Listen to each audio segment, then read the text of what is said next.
So Anne Burrows is a professor at Rangers School of Health Sciences, Department of Physical Therapy at Duke University in Pittsburgh, Pennsylvania, and she holds a PhD in biological anthropology, an MS in anthropology, and a BS in biology, all from the University of Pittsburgh. And her research interests include primate feeding biomechanics, non-vocal communication, and primate facial expressions and its evolution. And yes, that's what we are super interested in today to discuss with her. And I'm very much looking forward to your talk, Anne. Please go ahead. Thank you so much. Good morning, everyone, or good afternoon, depending on where you are. While I'm sorry that we can't be here together, I'm thrilled to be here with you virtually at this exciting symposium focused on animal welfare. This talk will focus more on how we think about faces and facial expression. Facial expressions are found in almost every mammal, and they communicate intent to the sender, help maintain social bonds, and they contain salient data on both kin and individual identity. So for our first poll question today, how many of you use facial expressions to assess well-being in your lab animals? And I'll let Camilo run the timing of this. All right, maybe 15 seconds.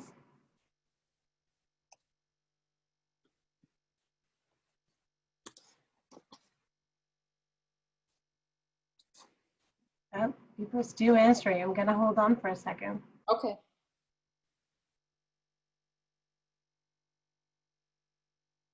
These poll questions are fun. I think so.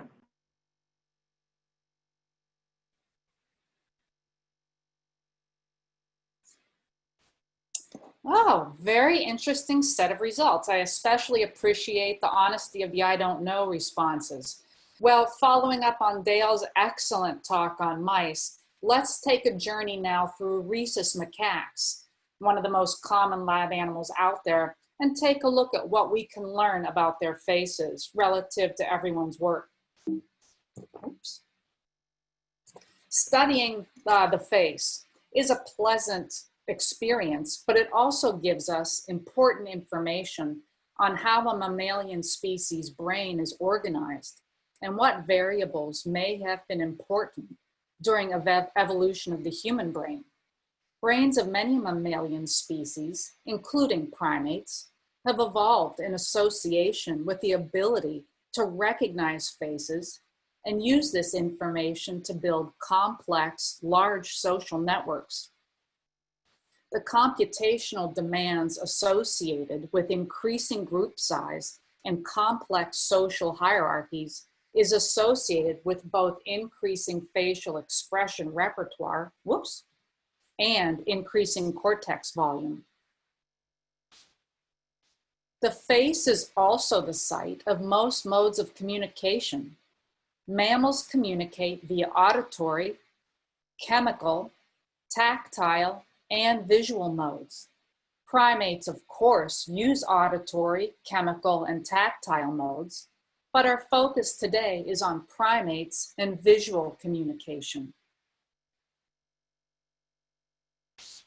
Visual communication includes areas such as facial markings and sexual swellings, areas that are rich in data on identity and sexual receptivity. Perhaps most importantly, we have facial expressions. Facial expressions are movements of the face that inform our understanding of the intent and emotional state of the signaler, their position in the social hierarchy, and many other details. We primates depend heavily on facial expressions as part of our close proximity social interactions. We have a relatively clear understanding of how many primate species use facial expressions to manage social relationships.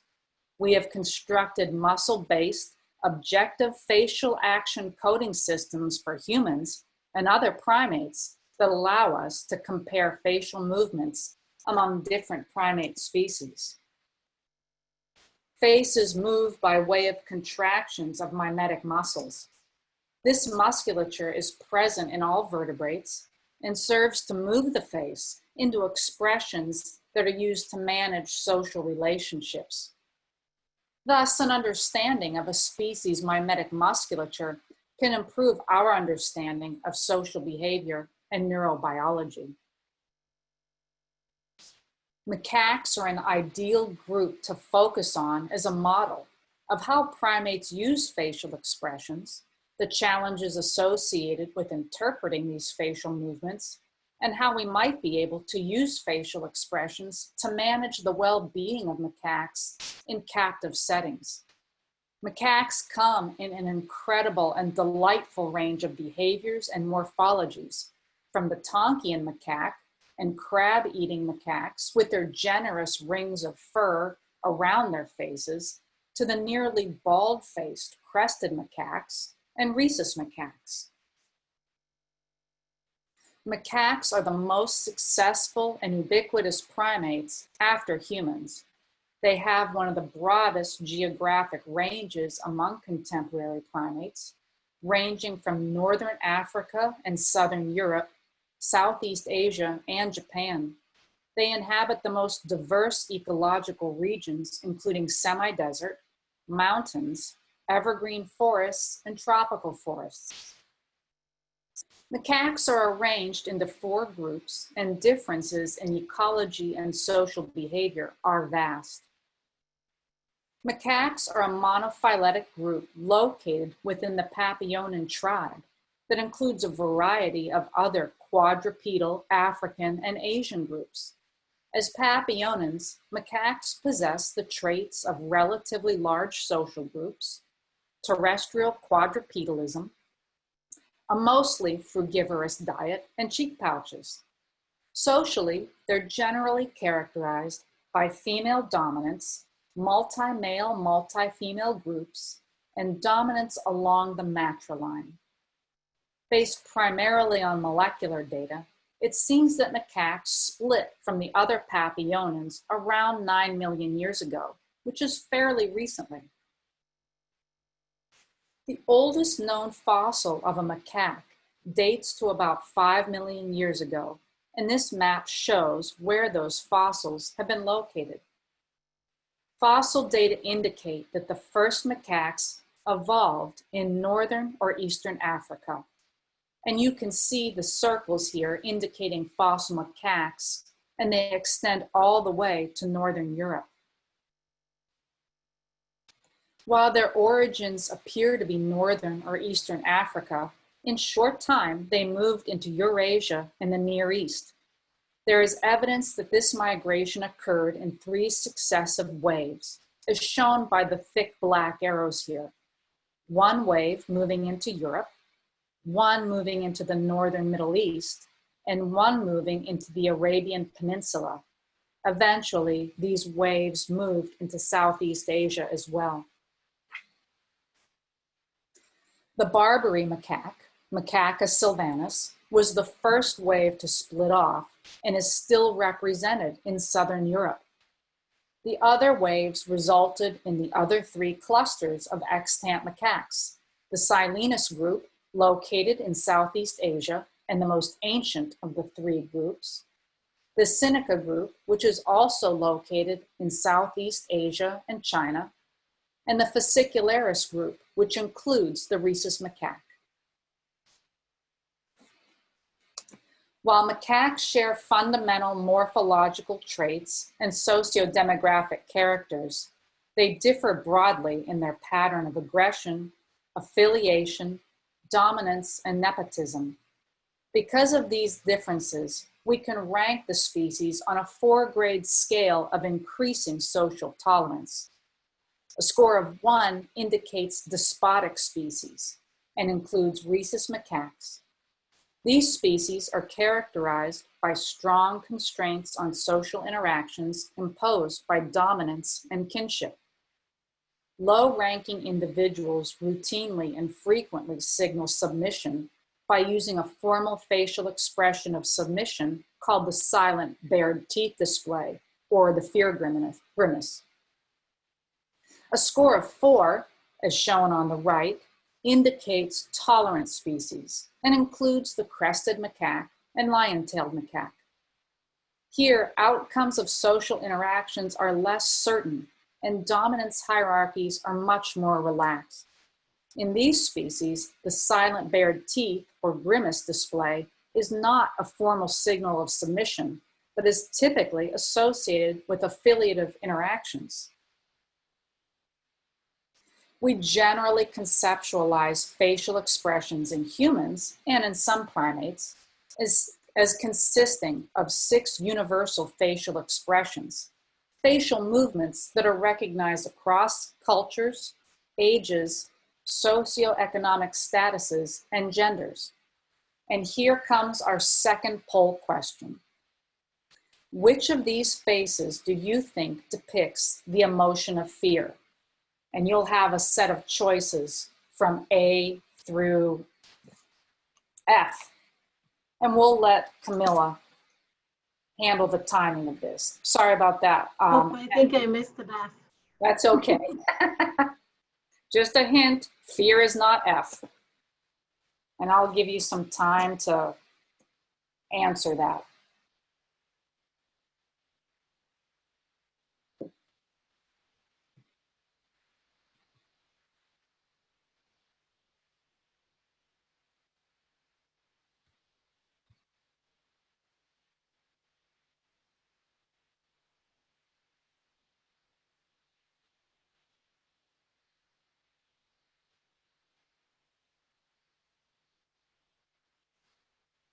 Very interesting. So almost everybody got this right, reinforcing the notion that these are universal facial expressions. It is the top row, third from the left, letter C. Fear is arguably the most important facial expression in humans and many primates because it transmits information that could be immediately dangerous. And you can see what these other emotions are. A is happiness, B is surprise, C is fear, anger is letter D, disgust is letter E, and sadness is letter F. As an emotion, fear is largely handled within the amygdala, and this emotion is something that we see in our captive and wild Rhesus macaques to a high extent. Facial expressions are generated by facial or mimetic musculature, shown here on the left. Mimetic muscles insert into the skin, and contractions produce distortion of the facial mask into a wide range of graded expressions, some of which are shown here on the right. We have a clear understanding of mimetic musculature and corresponding facial expressions or displays in several primate species, including here, chimpanzees, our distant relatives, the gibbons and siamangs, and in the Rhesus macaque. Rhesus macaques are despotic and frequently use facial expressions to manage their rigid social networks and dominance hierarchies. A clear understanding of their mimetic muscles and facial expressions would help us not only understand the evolution of social networks, but would give us tools to better manage their health and well-being in captive settings. In general, mimetic muscles among all mammals lack distinct bony attachments, but instead use tendinous bands of connective tissue to attach into the dermis of the face and scalp. Contractions serve to not only create facial expressions, but they change the size and shape of the openings for the eyes, nasal cavity, and oral cavity, and they move the external ears. These muscles are innervated by the 7th cranial nerve, the facial nerve, shown on the right. And the pathway of the facial nerve among mammals can help us understand evolution of the mimetic muscles. In this chart on the left, you can get an idea for how humans, chimpanzees, and Rhesus macaques use their mimetic muscles in comparative ways. Rhesus macaques have 48 mimetic muscles, chimpanzees have 42, and humans have 44. Bear in mind that part of the higher count in Rhesus macaques is because of muscles that move the external ear, shown here in the blue rectangle. Rhesus macaques have more muscles that move the external ear than chimpanzees or humans, and ear movements are part of their facial expression repertoire, as Dale showed us just not so long ago in mice. This set of images shows what mimetic muscles typically look like, here using Rhesus macaque as a model. The upper left image is a reverse image with the skin on the other side of the screen. The upper right image is a set of mimetic muscles in situ on the Rhesus macaque skull, and you can see that these are in fact skeletal muscle. The bottom image is from the eyebrow region here, with the face being peeled off of the skull, showing some of the muscles that move the eyebrow region. So these mimetic muscles are generally very gracile and not the large limb muscles that we might be used to. Here's the same slide, but the eyebrow region dissection has been replaced with the dissection near the external ear. On the bottom here, you can see some of the auricularis muscles, the large muscles that move the external ear. So just to orient you, back here is the end of the skull toward the spine, and up front would be the eyebrow region. And this blue arrow indicates the root of the external ear. These muscles, the auricularis muscles, include the anterior auricularis, AA, the posterior auricularis, PA, and the superior auricularis, SA. Both humans and chimpanzees have these, but they are much more gracile, and not surprisingly, these species do not overtly move their external ears. We can use our understanding of mimetic muscles in Rhesus macaques to assign facial movements to the muscles. You can see here in the top row a Rhesus macaque moving its eyebrow region superiorly as the level of the black horizontal line shows. Because Rhesus macaques have a balder face than the Barbary macaque, shown on the bottom, it's easier to follow movements of the Rhesus macaque face. The most common facial movement in Rhesus macaques is this brow raiser. This movement is associated with either a neutral state or with cognitive tasks. This movement is produced primarily by the frontalis muscle and looks like this, as recorded in this anesthetized Rhesus. Look on the left side of the screen, and there's the eyebrow raise, done by the frontalis muscle. In these images, you can see the frontalis muscle, indicated by the red circle, and here in this dissection. And again, you're looking at the deep surface of a Rhesus macaque face, and here is the frontalis muscle attaching to the region of the eyebrow. Unlike humans, Rhesus macaques overtly move their ears independently of other facial structures and independent from one another. Many facial expressions include movement of the ears in macaques, including ears forward, ears elevated, and ears flattened.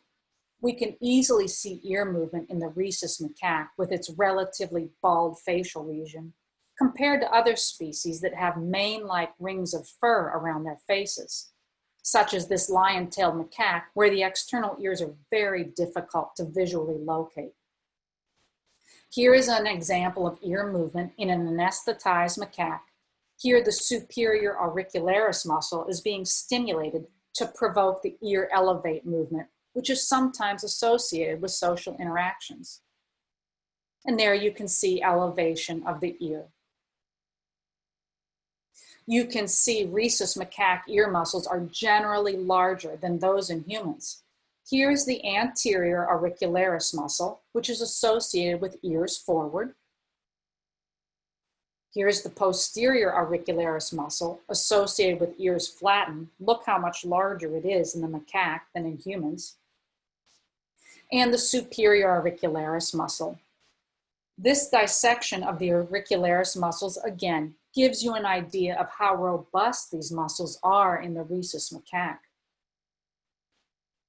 At least as important as ear movements are movements of the lips. Perhaps the most salient movements for assessing well-being are the play face and the silent bared teeth display, or fear grimace, two expressions that are common among primates, including humans. The play face on the right is featured throughout the order Primates and is characterized by lips that partially or completely cover the teeth and the corners of the mouth pulled backward, almost into a smile. Here's an assortment of primates, all showing what we consider to be a play face. Note that the teeth are almost completely covered by the lips and the posture is open. Accurate interpretation of a play face depends, though, on where the gaze is directed and who is receiving the signal. While we see it in all ages, it's particularly common in infant and subadult primates. Evolutionarily, this facial expression reaches far back into the origins of primates, and it is both structurally and functionally similar among many infant primates and human infants. The play face is found among many mammals, indicating its phylogenetic depth. Here you can see these dogs engaging in their play faces, but with dogs, unlike primates, the invitation to play with another dog is typically signified by the play crouch. Primates typically do not include this type of posture in their invitation to play. The silent bared teeth display, or fear grimace, is also ubiquitous among primates and reaches deep into our evolutionary history, as indicated by some aspects of Dale's talk also. This expression is characterized by ears flat against the head where possible, and at least the upper teeth exposed and no movement around the eyes. We typically see this sent in response to a more dominant member of a group coming near and being used as a sign of submission. We must, though, see a gaze direction in order to accurately interpret this facial expression. In some primates, such as more tolerant species of macaques, this does signal, though, affiliative behavior. While debate continues, we often conceptualize the silent bared teeth display as being analogous to a human smile, but perhaps not a genuine smile. As seen here on the right, the human is not performing a spontaneous smile because he's not moving the corners of his eyes. This staged smile is sometimes used in humans to indicate non-honest affiliative behavior. The zygomaticus major muscle is used to create this silent bared teeth movement in all cases. The silent bared teeth display can be misinterpreted in some primate species, such as the gelada here, a close relative of macaques. Geladas create a lip flip, as shown here, where the upper lip is fully flipped and retracted to display the upper teeth and sometimes the lower teeth. This facial display puzzled scientists for years, but it was recently associated with the silent bared teeth display and is thought to be a sign of submission. As shown in this video, the male subject here is responding to the presence of a dominant male walking past, and you see both the speed and movement of the lip flip. Watch for the corners of the mouth to be retracted with the zygomaticus major muscle.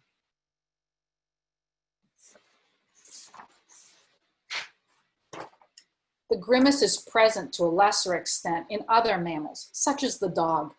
The teeth may be bared, as shown in the upper left, but more often, dogs cover the teeth in submissive displays with humans and couple that with a characteristic body posture. Among primates, though, the zygomaticus major muscle is involved in all performances of the silent bared teeth display. Here in blue is the zygomaticus major muscle, and you can see its attachments to the corners of the lip. It's a big muscle. Finally, we consider physiology of mimetic muscles. Skeletal muscle typically has two kinds of myosin fibers. Slow twitch myosin takes some time to contract, but is resistant to fatigue, while fast twitch myosin takes little time to contract, fatiguing quickly. And here is our final poll question, if you will, please, Camilla. Do you think that mimetic muscles are dominated by slow twitch or fast twitch myosin? And again, slow twitch takes a while to contract but can hold. Fast twitch contracts quickly but fatigues fast. And I'll give you some time to answer that.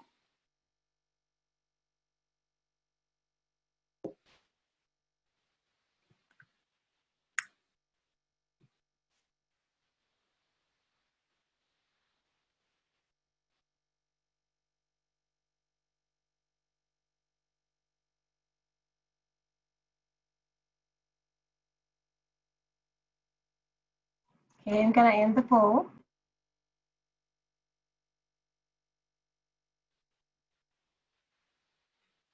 Ooh, very interesting set of results. And I'll give you the answer now. Among mammals, mimetic muscles are universally dominated by fast twitch muscle fibers, myosin fibers. So think of that irritating family photo that you're being forced to pose for and how quickly you get tired of holding that smile. And that's because mimetic muscles are dominated by fast twitch myosin fibers. We do have slow twitch, but they're in the minority. We know that mimetic muscles in humans have a higher percentage of slow twitch fibers, though, compared to both chimpanzees and macaques. So here we're looking at a study that measured the percentage of fast twitch fibers in mimetic muscles in humans, in chimpanzees, and in macaques. The zygomaticus major muscle, which is the silent bared teeth muscle or the smile muscle, and the orbicularis oris, which is the muscle around the lips. So again, mimetic muscles are dominated by fast twitch fibers, but if we look at percentage of slow twitch fibers, humans have a higher minority of slow twitch fibers than chimpanzees and macaques, which was very surprising to us. The very large percentage of fast twitch fibers found in Rhesus macaques, again right here and here, matches the rapid fire facial expressions that these primates make in their rigid, stereotypical social interactions. Comparing the evolution of human faces and facial expressions with those of Rhesus macaque, we took the slow route. And this is undoubtedly tied to the development of speech, which required our lips to act as articulators and slowed down movement of our faces. Rhesus macaques live faster than humans in the world of facial expressions, and those facial expressions provide us with a wealth of information on their well-being if we pay attention to the details. And there are too many people to thank for this work, but let me here thank our grant funders and especially the organizers of this symposium for their kind invitation, as well as Nicolette and Camilla. And I thank you very much for your attention. Thank you very much, Annie. Now we have a few minutes to discuss and answer panel questions. And I would invite you and Dale back and maybe switch on your camera.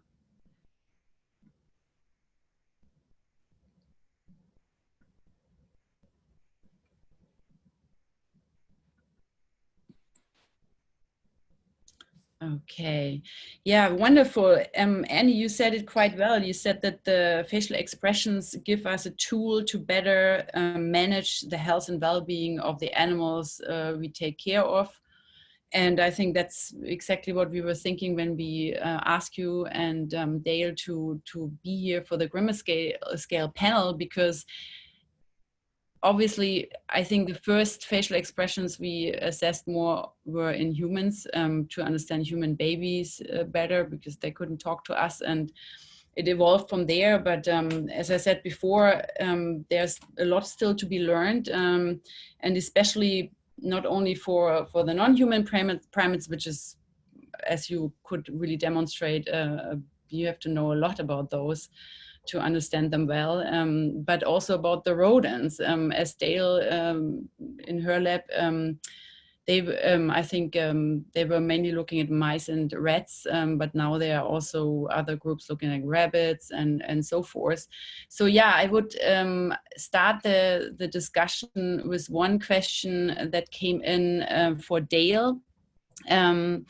I'm curious how you are using tools like the Grimace scale or others for enhancing pain research in your own lab now.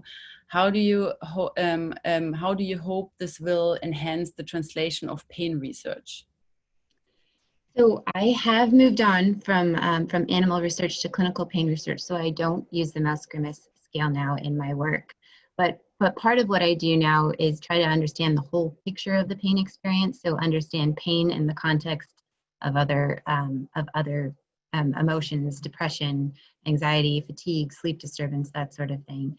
So I think that having that picture, this comprehensive picture of the pain experience, will help us to have more successful translational studies. So if we can apply this kind of more comprehensive holistic phenotyping in mice, I believe that might position us to better find, to have more successful translational studies. So to include it in every battery of pain assays, and to look at those things, if you're looking at a therapeutic target, to look at those that really effectively abolish both the facial expressions and the pain sensitivity together, and maybe those will be the most powerful therapeutics down the line. Thank you. Another question that came in is how do these facial expression studies apply to research in autism?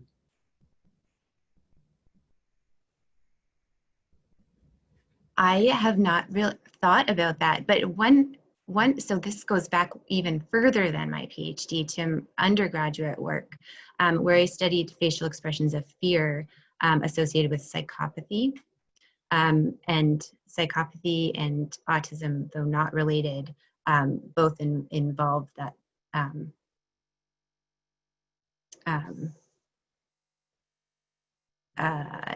trying to think what I'm saying. So psychopathy is a lack of empathy. So in any case, I do believe that we could use this in animal models of autism, though I haven't thought about how. Annie, do you want to say anything to that question? We know that many people with autism have difficulty accurately decoding facial expressions, and sometimes don't use facial expressions in the way that people who don't have autism use them.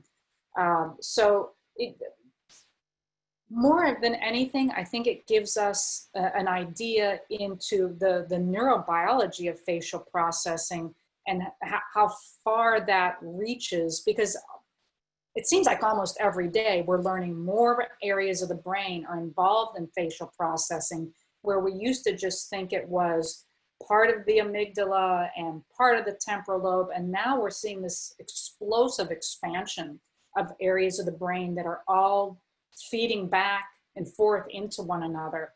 So because I'm not a clinical researcher, I really can't give a more insightful statement than that.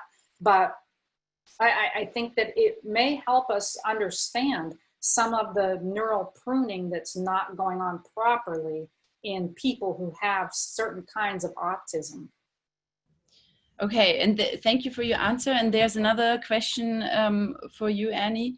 Do you have info on cross-sectional area comparisons of facial muscular, and do you think that those additional items may provide insight in animal welfare information and monitoring?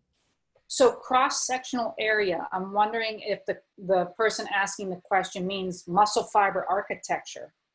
Our lab and my collaborators' lab have both attempted to gather muscle architecture data from mimetic muscles, but it has proven to be elusive using traditional methods. because it's almost impossible to get the entire muscle pulled away from the skin in isolation with others. But there are new methods, visualization methods, DICE CT, that we're trying to use. Another question for Dale. Is it recommended to use Grimace scale as pain distress marker when using whole body irradiation in mice? So from what I know, I think in any model in which you're interested in learning about the pain experience of the animal, I would say yes, it would be beneficial to use.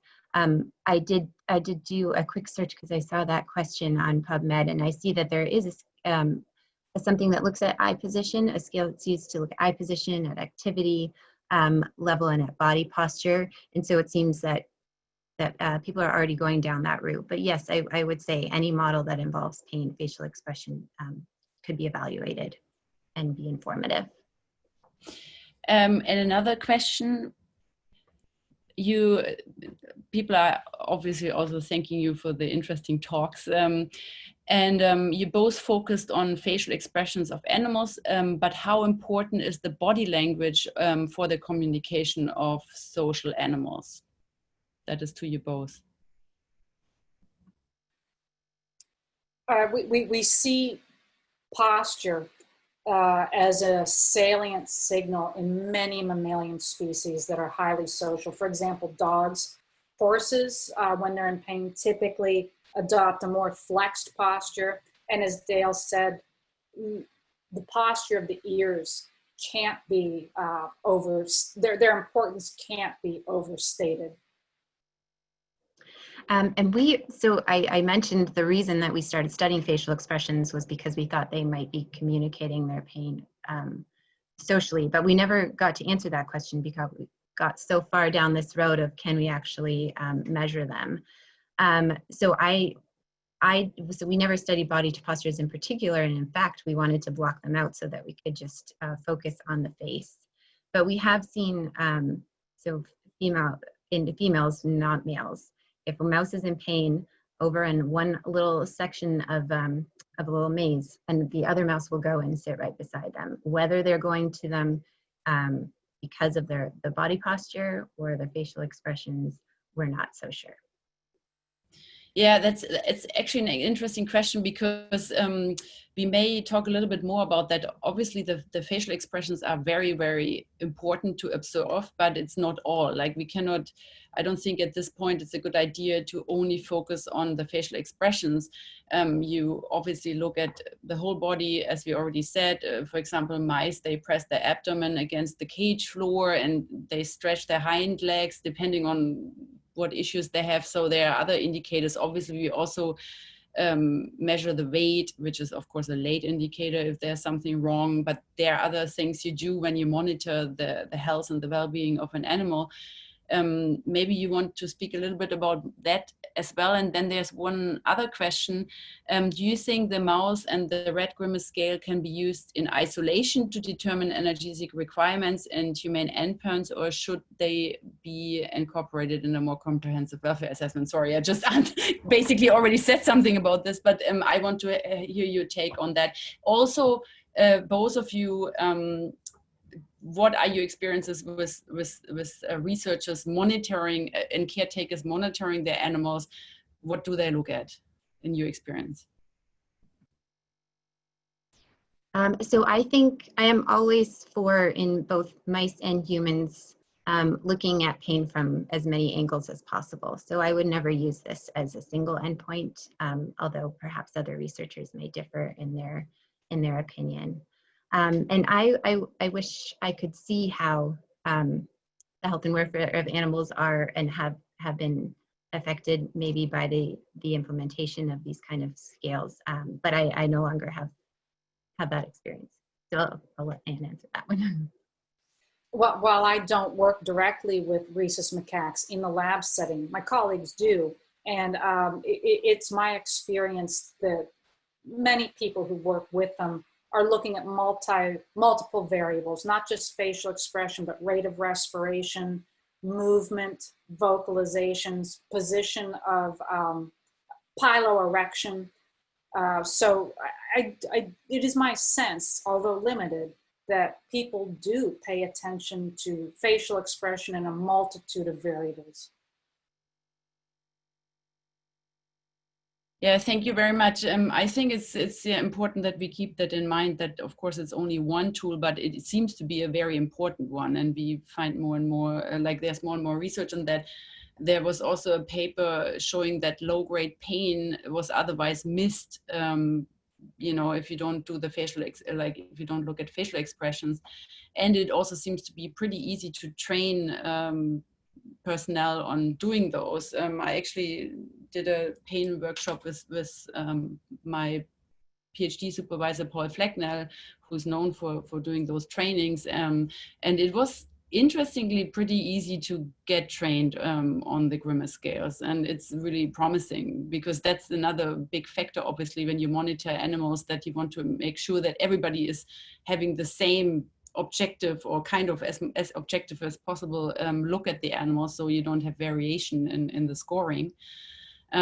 So yeah, do you have any take-home messages for our listeners before we break for lunch? Any thoughts you have for further research needed, implementation of those, you know, of what we already know in the lab and so forth, training opportunities on that? Well, I don't think everybody who works with the Rhesus macaque or any lab animal has to be a trained FACS coder, but observe the details. I mean, the devil is in the details. So the more observations you can make, the better your whole research environment is going to be, as well as the animal.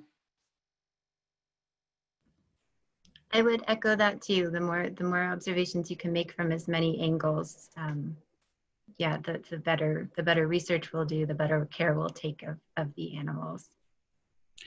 Thank you both. That was super interesting, and I hope that our participants will implement that in the labs if they haven't already. It sounds like some or many of them already are using facial expressions. Thanks so much. So just some housekeeping before we break for lunch. We will be at lunch until 1 p.m. EST, and we have now a brief presentation, so the ones of you who want to stay on for another 10-15 minutes.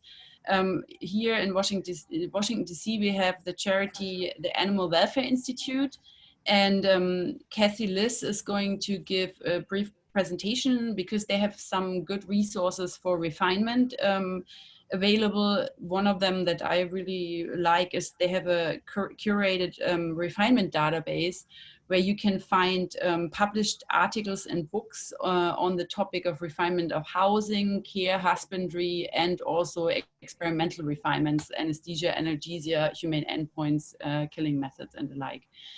So if you want to stay on, please do so and listen to Kathy, and otherwise we see you back at 1 o'clock for the next talk. We will have interesting talks this afternoon starting at 1 o'clock. Thank you very much.